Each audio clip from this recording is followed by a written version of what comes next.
സ്വർണത്തിൻ്റെ മാർക്കറ്റിൽ ഇന്നുണ്ടായിട്ടുള്ള വളരെ പ്രധാനപ്പെട്ട ഒരു സംഭവവികാസം കൂടി സൂചിപ്പിക്കുവാൻ ആഗ്രഹിക്കുകയാണ്. ഇന്ന് കേരള മാർക്കറ്റിൽ സ്വർണത്തിൻ്റെ വില സർവകാല റെക്കോർഡ് നിലവാരത്തിലേക്ക് പോയി.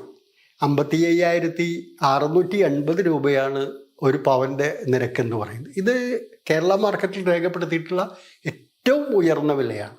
അപ്പോൾ വലിയ തോതിലുള്ളൊരു മുന്നേറ്റത്തിലേക്ക് സ്വർണം പോയിക്കൊണ്ടിരിക്കുകയാണ്. എന്താണ് ഇതിൻ്റെ കാരണം എന്ന് നമ്മൾ പരിശോധിക്കുമ്പോൾ വാസ്തവത്തിൽ അമേരിക്ക പലിശ നിരക്ക് കുറച്ച ഒരു സാഹചര്യത്തിൽ സ്വർണ്ണവില വലിയ തോതിൽ അനങ്ങാതെ നിന്നിരുന്നെങ്കിലും ഇപ്പോൾ പശ്ചിമേഷ്യയിലെ സംഘർഷമാണ് വലിയൊരു പ്രതിസന്ധിയിലേക്ക് ഈ മാർക്കറ്റിനെ കൊണ്ടുപോകുന്നത്. അങ്ങനെ ആ സംഘർഷം രൂക്ഷമാവുന്നു. പ്രത്യേകിച്ച് ലെബനനിൽ ഇസ്രായേലിൻ്റെ ആക്രമണം ഉണ്ടായത് അടക്കമുള്ള കാര്യങ്ങളിലേക്ക് വരുമ്പോൾ കാര്യങ്ങൾ കുറച്ച് രൂക്ഷമായി പോകുന്നതിനുള്ളൊരു സാധ്യതയുണ്ട് എന്ന് കണക്കിലെടുത്ത് അന്താരാഷ്ട്ര മാർക്കറ്റിൽ സ്വർണത്തിൻ്റെ വില കുതിച്ചുയരുകയാണ്. ഈ പ്രതിസന്ധി വരുമ്പോൾ എപ്പോഴും സ്വർണത്തിൻ്റെ നിക്ഷേപം വളരെ ഉയരും.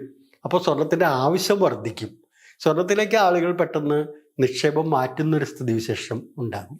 അപ്പോൾ രാജ്യാന്തര മാർക്കറ്റിൽ ഇന്ന് ഒരു ഔൺസ് സ്വർണത്തിൻ്റെ വില $2,622. വലിയ തോതിലേക്ക് അത് ഉയർന്നു പോയിരിക്കുന്നു. ഈ അന്താരാഷ്ട്ര വിപണിയിലെ മുന്നേറ്റം തന്നെയാണ് കേരള മാർക്കറ്റിൽ വലിയ വില മുന്നേറ്റത്തിന് കാരണമായി മാറിയിരിക്കുന്നത്. ഈ സംഘർഷം തുടർന്നാൽ തീർച്ചയായിട്ടും സ്വർണത്തിൻ്റെ വില ഇനിയും വർദ്ധിക്കാൻ സാധ്യതയുണ്ട് എന്ന് തന്നെയാണ് നമുക്ക് മാർക്കറ്റിൽ നിന്ന് ലഭിക്കുന്ന സൂചന.